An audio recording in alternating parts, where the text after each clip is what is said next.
નમસ્કાર મિત્રો, ગુજરાતના તમામ ખેડૂતો માટે આજે ખૂબ મોટી ખુશખબર સામે આવી છે।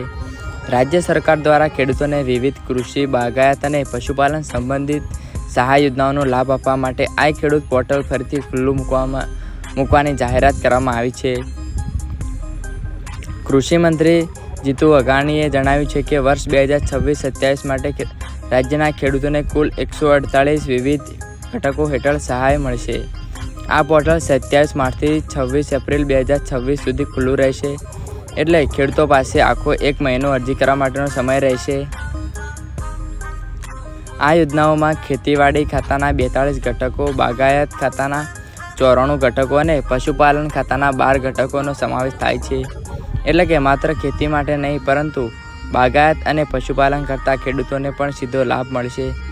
સરકારે આ વખતે ખાસ ધ્યાન રાખ્યું છે કે ખેડૂતોને વર્ષના શરૂઆતમાં જ સહાય મળી જાય, જેથી ખેતીના નવા સિઝનમાં સમયસર ઉપયોગી થઈ શકે। ખેડૂતો માટે સૌથી મોટો લાભ એ છે કે ટ્રેક્ટર ખરીદી માટે સહાય મળશે। ટ્રેક્ટર ઉપરાંત rotavator, combine harvester, laser and leveller, power tiller, oil engine જેવી આધુનિક ખેતી માટેની મશીનરી પર પણ સબસિડી મળશે। આજના સમયમાં ખેતી ખર્ચાળ બની રહી છે, ત્યારે આવી સહાય ખેડૂત માટે મોટી રાહત સમાન છે। સરકાર સ્માર્ટફોન ખરીદી પર પણ સહાય આપે છે, કારણ કે હવે ઘણી યોજનાઓ અને માહિતી ઓનલાઈન મળી રહી છે। આ સિવાય ખેતરની સુરક્ષા માટે કાંટાવાળા તારની વાડ માટે સહાય મળે। પાક સંગ્રહ માટે સ્ટ્રક્ચર બનાવવું હોય તો પણ સહાય મળશે।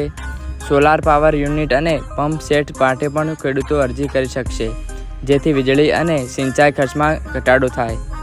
બાગાયત કરતા ખેડૂતો માટે પણ ખૂબ સારી તક છે। Mini tractor, net house, poly house, cold storage જેવી આધુનિક સુવિધાઓ માટે સહાય મળશે।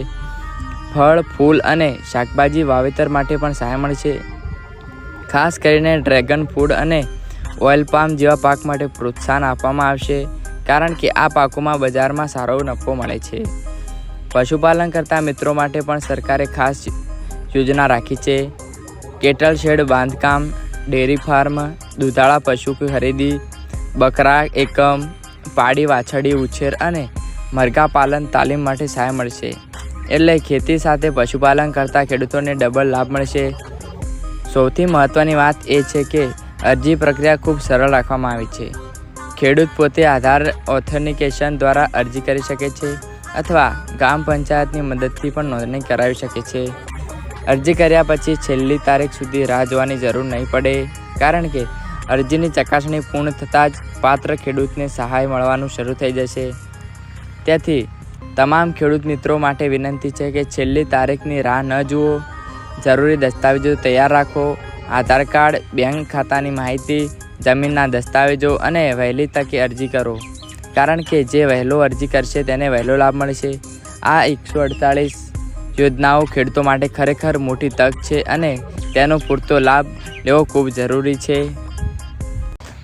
આવી જ રોજ નવી માહિતી માટે ચેનલને સબસ્ક્રાઈબ કરવાનું ભૂલતા નહીં। ધન્યવાદ।